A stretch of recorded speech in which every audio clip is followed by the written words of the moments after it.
Gandang gabi po sa ating lahat. Ang ating babasahin ngayon ay makikita sa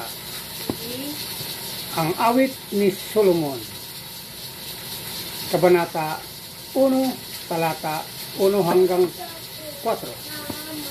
Ito po ang nakasulat. Ito ang pinakamagandang awit ni Solomon. Akong ito'y pinupupog. Misiil mo ng halik. Ang dulot ng pag-ibig mo'y mainam pasala. Ang taglay mo mong halimuyak, saan kaya itutulad? Simbaw mo ng pangalan mo, ang samyo malaganap. Kaya lahat ng dalaga ay iyong ang nabibihag. Ako ngayon ay narito, isama mo kahit saan. At ako ay iyong dalhin sa silid mong pahingaan. Tiyak akong liligaya ngayon ikaw ay narito. Ang nais ko ay madama ang alab ng pag-ibig mo. Pagsinta mo ay mas gusto ko kaysa alinmang inumin.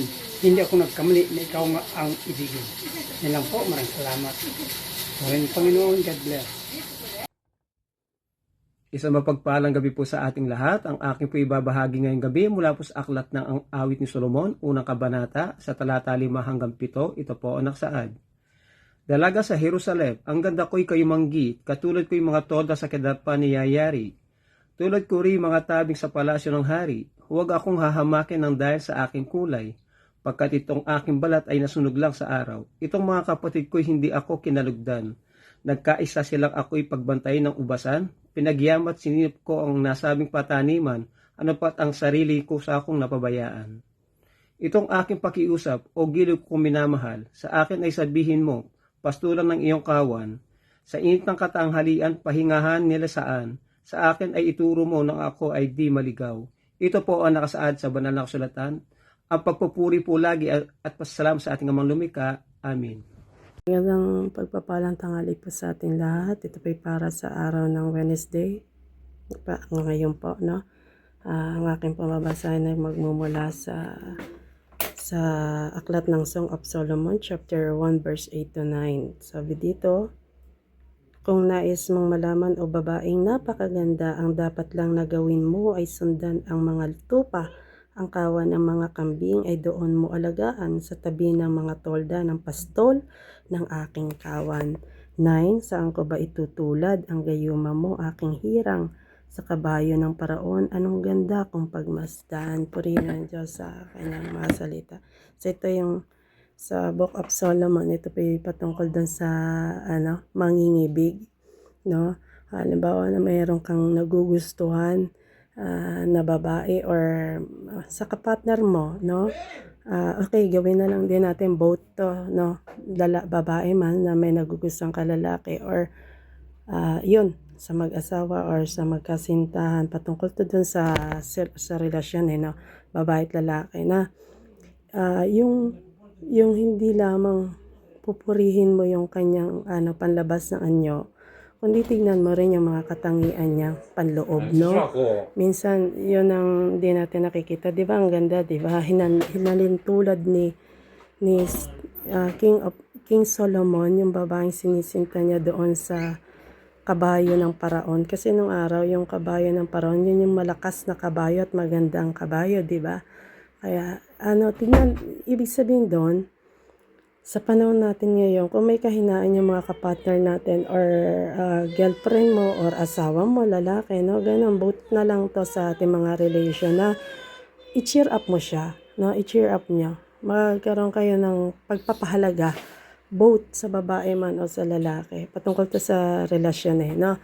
Na bigyan natin respeto. Yung magbigay tayo ng respeto sa isa't isa. At saka magkaroon kayo ng magkatuwang kayo. Ano man yun, in good times and in bad times, na magkatuwang kayo. At yung makita natin kung ano yung makita mo din yung kahalagahan at yung mga katangian ng bawat isa. Yun lamang po, maggalangan, no? Galangin. At maging mas maganda yung sentro lalo sa Diyos na po. Salamat po. Purihin ng Diyos sa kanyang mga salita. God bless you all. Muli mapagpalang gabi po sa ating lahat at tayo po ay mag-devotion muli dito po sa ang awit ni Solomon dito po sa chapter 1 verse 10 to 12 po. At ang sinasabi po dito sa talatang ito, ang mga pisnging malalambot, may balani, may pang-akit, na lalo pang pinaganda ng pahiyas na naglawit. Ang nililok na liig mo, kung masdan ko'y anong ritlit, lalo na ang kung may kwintas na doon ay nakasabit. Ika'y aming igagawa ng kwintas ng pintong lantay. Palamuting ikakabit ay pilak na dinalisay. Habang siya'y nakahimlay, tila hari ang katulad. Ako na may magsasabog ng mabangong halimuyak. Amen. Purihin po ang Panginoon sa pagkabasa ng kanyang banal na salita. God bless everyone. Magandang hapon po sa lahat. Ang babasahin ko po ngayon ay makikita sa Song of Solomon chapter 1 verse 13 to 14. Ang aking sinta ay gaya ng bigkis ng Myra sa akin, na humihilig sa pagitan ng aking mga suso. Ang sinta ko ay gaya ng kumpol ng bulaklak ng alhina sa akin sa mga ubasan ng Ingadi. Yun lang po, purihin ng Diyos. God bless. Muli po, isang mapagpalang araw po muli, no, sa ating lahat. At sabi po dito sa awit ni Solomon, no, sa chapter 1, verse 15 to 17, kay ganda mo aking sinta, kay ganda mo.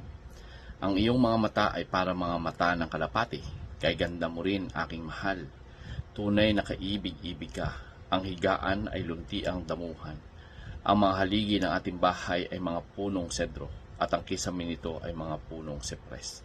So dito makikita po natin, no, talagang sinabi ng lalaki, no, yung kay ganda mo, no, aking mahal o aking sinta, no. Talagang dito hindi niya nakikita lamang sa panlabas na anyo, kundi ipinapahayag niya yung pagpapahalaga at yung pagmamahal. So dito po na makikita po natin, no, na sa isang relasyon, no, huwag puro pagkukulang lang po yung ating titingnan. Matutunan po natin kilalanin, matutunan po nating pahalagahan, no, yung mabubuting katangian ng ating mga asawa, no, ating mga pamilya, ating mga kapatiran. So ibig sabihin, dapat na lagi natin tinitingnan kung ano yung mabuti, no. Pahalagahan natin yung mga katangian niya na magaganda. At dito makikita po natin na talagang yung tunay po na pag-ibig, ito po ay nagbibigay ng affirmation, no. So, alam niyo po yung mga salita, no, na ating binibitawan, may kapangyarihan po ito. Yung simpleng mahal kita, yung pinahalagahan kita, maganda yung ginawa mo, maaaring magpalakas po ito ng puso ng isang tao. Sabi nga ay nagpapakilig ito, no, sa marami. So, yung pag-ibig, no, ito po ay nangangailangan po talaga ng appreciation, no. Hindi lang po yung puro salita lamang. Kailangan nandun din yung pagpapahayag ng paghanga, andun po yung pagsasabi mo ng pagmamahal. Kaya lagi po natin tatandaan yung isang malusog na relasyon. Lagi po andun yung paggalang, andun po lagi yung pagpapahalaga, yung pagpapalakas sa isa't isa, no? Importante po ito. At isa rin po sa ating natutunan dito sa ating binasa, no? Talagang dapat yung tahanan ay ito po ay maging lugar ng kapayapaan, no? Maging lugar ito ng mga kagandahan, no? So yung sinasabi nung sumulat dito, no, na si Solomon, yung lunti ang damuhan, sedro at sipres, ay ito po ay nagpapakita ng isang magandang kapaligiran, no? Yung tahanan, no, hindi lamang gusali, ito ay lugar kung saan nararamdaman yung pag-ibig, seguridad at lalong higit yung presensya ng ating Panginoon. So, dito po sa ating binasa, no, bagamat ito po ay awit ni Solomon, ito po ay kumbaga tinutukoy dito yung pag-iibig ng mag-asawa. Maaari din po itong maging malalim na pagmamahalan, no, na kumbaga yung covenant relationship, no. So, ibig sabihin, yung pag-ibig, hindi lang po ito isang emotion, no, kundi andun din po yung pagpapahalaga nung katapatan, andun din po yung pagpapahalaga sa commitment. So, sabi nga, kung mahal mo yung isang tao, no, huwag mong ipagkait yung salitang nagpapalakas sa kanya. So, purihin po ang Panginoon, and God bless everyone.